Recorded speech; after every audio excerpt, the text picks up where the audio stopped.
7장. 형제들아, 내가 법 아는 자들에게 말하노니 너희는 그 법이 사람이 살 동안만 그를 주관하는 줄 알지 못하느냐. 남편 있는 여인이 그 남편 생전에는 법으로 그에게 매인 바 되나 만일 그 남편이 죽으면 남편의 법에서 벗어나느니라. 그러므로 만일 그 남편 생전에 다른 남자에게 가면 음녀라. 그러나 만일 남편이 죽으면 그 법에서 자유롭게 되나니 다른 남자에게 갈지라도 음녀가 되지 아니하느니라. 그러므로 내 형제들아, 너희도 그리스도의 몸으로 말미암아 율법에 대하여 죽임을 당하였으니 이는 다르니 곧 죽은 자 가운데서 살아나신 이에게 가서 우리가 하나님을 위하여 열매를 맺게 하려 함이라. 우리가 육신에 있을 때에는 율법으로 말미암는 죄의 정욕이 우리 지체 중에 역사하여 우리로 사망을 위하여 열매를 맺게 하였더니 이제는 우리가 얽매였던 것에 대하여 죽었으므로 율법에서 벗어났으니 이러므로 우리가 영의 새로운 것으로 섬길 것이요 율법 조문의 묵은 것으로 아니할지니라. 그런즉 우리가 무슨 말을 하리요? 율법이 죄냐? 그럴 수 없느니라. 율법으로 말미암지 않고는 내가 죄를 알지 못하였으니 곧 율법이 탐내지 말라 하지 아니하였더라면 내가 탐심을 알지 못하였으리라. 그러나 죄가 기회를 타서 계명으로 말미암아 내 속에서 온갖 탐심을 이루었나니 이는 율법이 없으면 죄가 죽은 것임이라. 전에 율법을 깨닫지 못했을 때에는 내가 살았더니 계명이 이름에 죄는 살아나고 나는 죽었도다. 생명에 이르게 할 그 계명이 내게 대하여 도리어 사망에 이르게 하는 것이 되었도다. 죄가 기회를 타서 계명으로 말미암아 나를 속이고 그것으로 나를 죽였는지라. 이로 보건대 율법은 거룩하고 계명도 거룩하고 의로우며 선하도다. 그런즉 선한 것이 내게 사망이 되었느냐? 그럴 수 없느니라. 오직 죄가 죄로 드러나기 위하여 선한 그것으로 말미암아 나를 죽게 만들었으니 이는 계명으로 말미암아 죄로 심히 죄되게 하려 함이라. 우리가 율법은 신령한 줄 알거니와 나는 율법에 속하여 죄 아래에 팔렸도다. 내가 행하는 것을 내가 알지 못하노니 곧 내가 원하는 것은 행하지 아니하고 도리어 미워하는 것을 행함이라. 만일 내가 원하지 아니하는 그것을 행하면 내가 이로써 율법이 선한 것을 시인하노니 이제는 그것을 행하는 자가 내가 아니요 내 속에 거하는 죄니라. 내 속 곧 내 육신에 선한 것이 거하지 아니하는 줄을 아노니 원함은 내게 있으나 선을 행하는 것은 없노라. 내가 원하는 바 선은 행하지 아니하고 도리어 원하지 아니한 바 악을 행하는도다. 만일 내가 원하지 아니하는 그것을 하면 이를 행하는 자는 내가 아니요 내 속에 거하는 죄니라. 그러므로 내가 한 법을 깨달았노니 곧 선을 행하기 원하는 나에게 악이 함께 있는 것이로다. 내 속사람으로는 하나님의 법을 즐거워하되 내 지체 속에서 한 다른 법이 내 마음의 법과 싸워 내 지체 속에 있는 죄의 법으로 나를 사로잡는 것을 보는도다. 오호라, 나는 곤고한 사람이로다. 이 사망의 몸에서 누가 나를 건져내랴. 우리 주 예수 그리스도로 말미암아 하나님께 감사하리로다. 그런즉 내 자신이 마음으로는 하나님의 법을 육신으로는 죄의 법을 섬기노라. 아멘. 7장 1절은 내가 법 아는 자들에게 말하노니 하고 시작을 합니다. 그러니까 이때 이 법은 율법을 가리키는 것인데 바울이 율법을 아는 자들, 율법을 따라 살려는 자들에게 말하는 거예요. 그러면 왜 바울이 복음을 설명하다가 느닷없이 율법주의자들에게 말하는가? 결론적으로 말하면 7장은 율법을 따라 사는 자의 절망적인 결말을 말합니다.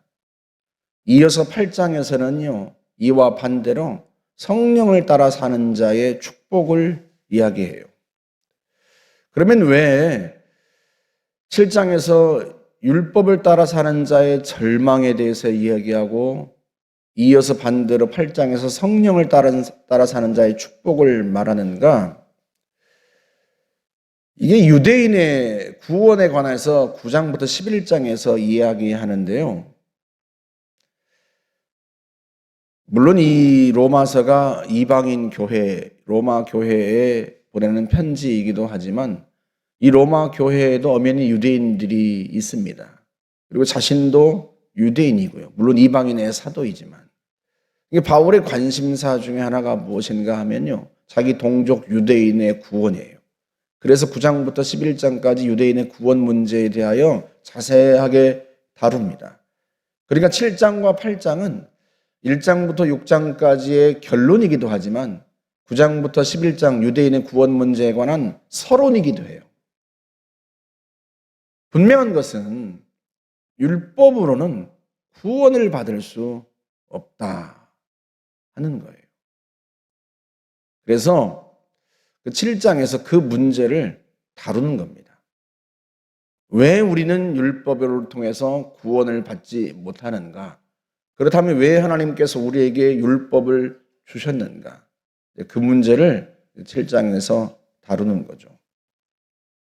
먼저는 예수 믿은 우리가 율법과는 아무런 상관없는 사람이 되었다. 그것부터 시작을 합니다. 여전히 예수를 믿은 후에도 율법을 따라 살려고 하는 그런 사람들도 있단 말이죠. 그래서 그런 사람들에게 먼저 이야기하는 거예요. 예수를 믿고 하나님 앞에서 의롭다 하심을 얻은 우리는 더 이상 율법과 상관없는 사람이 되었다. 그 이야기를 하는데 1절부터 6절까지 이제 혼인법을 통해서 설명을 합니다. 그러니까 부부가 결혼을 하면 법적 구속력이 있단 말이죠. 엄연히 남편이 살아있는데도 아내가 다른 남자에게 가면 그건 혼인법을 어기는 거죠. 간음하는 것입니다. 그런데 남편이 세상을 떠나면 이제 부부라고 하는 이 법적 구속력에서 벗어나는 거예요. 그래서 다른 남자에게 가도 간음이 되지 않습니다. 그러니까 법에서 해방되는 거죠. 남편이 죽고 나면 아내가 그 부부라고 하는 그 혼인법에서 해방되는 거예요. 이를 빗대어서 설명을 하는데 약간의 혼선이 있어요. 바울이 우리를 아내로 빗대고 율법을 남편으로 빗댑니다. 남편이 죽으면 아내가 법에서 해방된다. 이런 의미인데 그래서 우리가 더 이상 남편인 율법을 섬기지 않고 이제 우리를 죽은 자 가운데서 살리신 새로운 남편인 예수 그리스도에게 간다. 뭐 이런 의미인데 사실은 율법이 죽은 게 아니고 우리가 죽은 거죠. 6장 6절의 표현에 따르면 우리 옛사람이 예수와 함께 십자가에 못 박혀 죽었다. 죽은 사람이 어떻게 법적 구속력을 받겠습니까? 법에 구속받겠어요. 죽은 사람은 법하고 아무 상관이 없어요. 그래서 4절에서 율법에 대하여 죽었다 이런 표현을 씁니다. 바울이. 율법에서 우리가 해방된 거죠. 더 이상 율법과는 상관없는 사람이 된 거예요. 그러면 우리가 어떻게 하나님을 섬기는가? 그전에는 율법을 따라 섬겼는데 이제는 어떻게 하나님을 섬기는가? 성령을 따라 섬긴다는 거예요. 그게 6절의 말씀인데 우리가 율법 조문의 묵은 것으로 하지 않고 성령의 새로운 것으로 섬긴다는 거예요. 쉬운 성경으로 표현하면 그러므로 우리가 기록된 문자에 따라 하나님을 섬기는 것이 아니라 성령의 새로운 방법으로 하나님을 섬깁니다. 이렇게 기록했어요. 그러니까 이제는 우리가 율법과 아무런 상관없는 사람이 된 거예요. 먼저는 그렇고 두 번째는 율법은요 그 자체로도 우리를 구원할 수가 없어요. 그러면 왜 하나님께서 율법을 주셨는가? 그것은 다른 이유 때문이 아니에요. 우리로 하여금 죄인이라고 하는 것을 깨우치시기 위해서 율법을 주신 거예요. 그래서 7절에서 그렇게 말씀하죠. 율법으로 말미암지 않고는 내가 죄를 알지 못하였으리니. 곧 율법이 탐내지 말라 하지 아니하였더라면 내가 탐심을 알지 못하였으리라. 그러니까 네 이웃의 것을 탐내지 말라. 그러니까 율법 10계명 중에 마지막 계명이잖아요. 이 계명을 하나님께서 주시지 않았더라면 우리가 탐심이라는 것을 몰랐다는 그런 의미예요. 내가 탐내는 것이 무엇인지도 모르고 탐내는 것이 죄인 줄도 몰랐어요. 그런데 내 이웃의 것을 탐내지 말라 하고 주님이 말씀하시니까 탐내는 것이 죄구나 라는 것도 알고, 또 한편으로 이 탐심이라는 게 내 속에 있구나, 그것도 알게 된 거죠. 그뿐만이 아니라요, 거기서 그치는 게 아니라 율법이 탐내지 말라 하고 말씀하고 난 후부터는 이상하게도 내 속에서 자꾸 탐심이 일어나요. 그러니까 예전에는 내 속에 죄가 있었어요. 우리가 그걸 몰랐을 뿐이에요. 죄도 내 속에서 힘을 발휘하지 못했어요. 왜? 내가 죄인 줄을 모르니까. 내가 죄가 무엇인지도 모르고 내 속에 죄가 있는 줄도 모르고 죄에 대해 무지한 거죠. 죄에 대해 무지하니까 죄도 그렇게 힘을 발휘하지를 못했어요. 시간이 많으면 이걸 좀 자세하게 설명할 수 있을 텐데, 간단하게 말씀드리면 외딴섬에 사는 사람들이 자급자족하고 살아요. 서로 물물교환하고 살아요. 거긴 화폐라는 게 없고 돈이라는 게 없어요. 산에도 금이 잔뜩 있는데 파기만 하면 금이 나오는데 금이 귀한 줄도 모르고 금의 가치를 모르는 거죠. 근데 어떤 사람이 그 섬에 들어갔다가 산에서 금을 발견했어요. 보니까 금이 엄청나요. 그래서 이야, 세상에 이렇게 무지한 사람들이 있나, 이렇게 많은 금이 있는데도 이 금을 캐지도 않다니. 그리고는 사람들이 가서 이게 얼마나 대단한 건 줄 아느냐, 이 금 한 덩어리만 있으면 여러분이 가지고 있는 요 모든 땅이며 가축이며 곡식이며 전부 다 사들일 수 있다. 그렇게 말하니까 이 사람들이 그제서야 이 금에 욕심을 내기 시작하는 거예요. 금이 그전에도 있었어요. 금으로 공기놀이도 하고 금덩이를 가지고 집에 들어갈 때 버리고 돌아갔단 말이에요. 왜? 이게 가치를 모르니까. 그런데 누군가 그걸 알려주고 난 다음부터는 서로 금을 차지하려고 그러다 보니까 서로 다투기도 하고, 그전에는 사이가 좋았어요. 물물교환하고 자급자족하고 서로 잘 살았단 말이에요. 마치 그것처럼 내 속에 죄가 있었습니다. 그런데 이게 죄인 줄을 모르는 거예요. 죄에 대해서 무지한 거예요. 죄를 행하는데도 그게 죄인 줄도 모르고, 그러니까 죄책감도 느끼지 못하고 서로가 잘 모르는 거예요. 그런데 율법이 죄가 무엇인지 드러내고 이것이 죄다 하고 말한 다음부터는요, 죄가 내 속에서 활동하기 시작하는 거죠.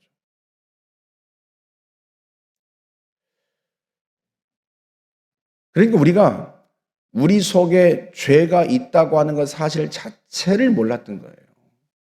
죄가 얼마나 강력한지도 몰랐고 죄가 우리를 파멸시킬 수 있다고 하는 것도 몰랐던 거죠. 그런데 율법이 비로소 죄를 드러내고 죄를 밝혀준 겁니다. 그래서 그 유명한 선언이 18절에서 이제 나옵니다. 내 속, 곧 내 육신에 선한 것이 거하지 아니한 줄 아노니. 어떻게 알았는가? 원하는 것은 행하지 아니하고 원하지 아니하는 바 악을 행하는도다. 내가 선을 행하기 원하는데 선을 행하지 않고 반대로 악을 행하는 거예요. 내가 원하는 바 선은 행하지 아니하고 도리어 원하지 아니하는 바 악을 행하는도다. 원함은 내게 있으나 행하는 것은 없어요. 선을 원하는데 선을 행하지 않아요. 선을 행하지 아니할 뿐만 아니라 도리어 내가 악을 행하는 거예요. 이러보건대 만일 내가 원하지 아니하는 그것을 하면 이를 행하는 것은 내가 아니요 내 속에 거하는 죄니라. 비로소 율법을 통해서 내 속에 뭐가 살고 있는지를 알게 된 거예요. 내 속에 뭐가 살고 있어요? 죄가 살고 있어요. 그러다 보니까 내가 원하는 선은 행하지 않고 도리어 내가 원하지 않는 악을 자꾸 행한단 말이에요. 바울도 율법을 철저하게 지키고 살았던 사람입니다. 그런데요, 율법을 철저히 지키고 살았던 그가 했던 일이 뭐예요? 스데반을 죽이고 성도들을 박해하고. 그게 죄인 줄을 몰랐어요. 그런데 부활하신 예수를 만나고 나서 보니까요, 자기가 행했던 모든 것이 온통 다 죄인 거예요. 그 자신도 율법으로 구원받을 줄 생각했단 말이죠. 율법으로 의롭다고 인정받을 줄 알았어요. 그런데 부활하신 예수의 빛 아래에서 보니까 자기 속에 온갖 죄가 가득하고요. 그런 자신의 모습을 보고 절망했던 거죠. 오호라, 나는 곤고한 사람이로다. 이 사망의 몸에서 누가 나를 건져내랴. 그래서 결코 율법으로는 자신을 구원할 수 없다 하는 것이 이게 결론이에요. 결론. 율법은 도리어 우리 속에 있는 죄를 드러내고 우리가 죄인이라고 하는 것을 드러낼 뿐이에요. 그러니 우리가 어떻게 율법으로 구원을 받을 수 있겠는가? 예수 그리스도로 말미암아 하나님께 감사하리로다. 그게 이제 7장의 결말입니다. 내가 마음으로는 하나님의 법을 섬기나 육신으로는 죄의 법을 섬기노라. 내가 마음으로 하나님을 섬겨요. 그러나 나는 근본적으로 하나님을 섬길 수 없는 사람이에요. 왜? 내 속에 온갖 죄가 있기 때문에. 내가 육신으로는 죄의 법을 섬기고 살아요. 죄를 따라 산단 말이죠. 그래서 근본적으로 율법은 우리를 구원할 수 없다. 물론 우리 같은 이방인들은 하나님께 율법을 받은 사람이 아니었죠. 그러나 바울이 서두에서 이야기한 것처럼 2장에서 이야기한 것처럼 우리는 비록 율법을 받지 않았지만 마음의 양심으로 살았단 말이에요. 양심이 우리에게 율법이 되었어요. 그러나 그 양심을 따라 우리가 선을 행하고 양심을 따라 우리가 의로운 사람이 될 수 있는가? 아니에요. 끊임없이 양심은 우리를 고발합니다. 율법과 똑같은 역할을 해요. 네가 죄를 지었어. 너 나쁜 사람이야. 너 그렇게 살면 안 돼. 끊임없이 양심이 우리에게 율법이 되어서 우리의 죄를 드러내고 우리의 죄를 자꾸 부각시킨단 말이죠. 죄를 깨우쳐요. 똑같은 역할을 합니다. 그래서 율법을 섬기는 유대인들이나 행위를 따라서 선을 행함으로 의롭게 되려는 이방인들이나 다 똑같이 구원에 이를 수 없다. 어떻게 구원받아요? 어떻게 의롭게 돼요? 예수 그리스도를 믿음으로 말미암아. 그래서 8장은 예수 그리스도를 믿음으로 말미암아 우리에게 주신 하나님의 의, 그로 말미암아 거듭난 사람을 이끌어 가시는 성령의 역사, 그걸 이야기하는 거예요. 그래서 오늘날도 우리가 유대인들과 빗대어서 얘기하면 우리는 양심을 따라 사는 사람들이 아니에요. 성령을 따라 살죠. 성령의 이끄심을 따라 살고요. 성령의 능력을 힘입어 살고요. 우리 속에는 양심의 힘을 의지해서 사는 사람들이 아니에요. 늘 주의 영이 우리를 이끄시고 우리가 늘 주의 성령을 의지하여 살고 늘 그 주님 앞에 기도하며 은혜를 구하는 거죠. 그 성령의 능력이 성도를 강하게 하고 늘 새롭게 하는 것입니다. 저와 여러분들이 주의 성령을 따라 늘 승리한 삶을 살아가시기를 주의 이름으로 축복합니다. 함께 기도하겠습니다. 좋으신 하나님 감사합니다. 우리가 양심을 따라 사는 자들이 아니요 성령을 따라 사는 자들입니다. 성령을 따라 하나님을 섬기며 성령을 주의 영을 의지하여 삽니다. 구원받은 우리에게 주의 영을 부으사 주의 영이 우리를 이끌어 가시오니 우리가 매 순간 하나님의 영을 의지하여 살게 하여 주시고 주의 영을 따라 살아 주님을 의지하며 주님께 간구하며 주의 도우심을 힘입고 주의 성령으로 충만하게 하여 주옵소서. 감사드리며 예수님의 이름으로 기도하옵나이다. 아멘.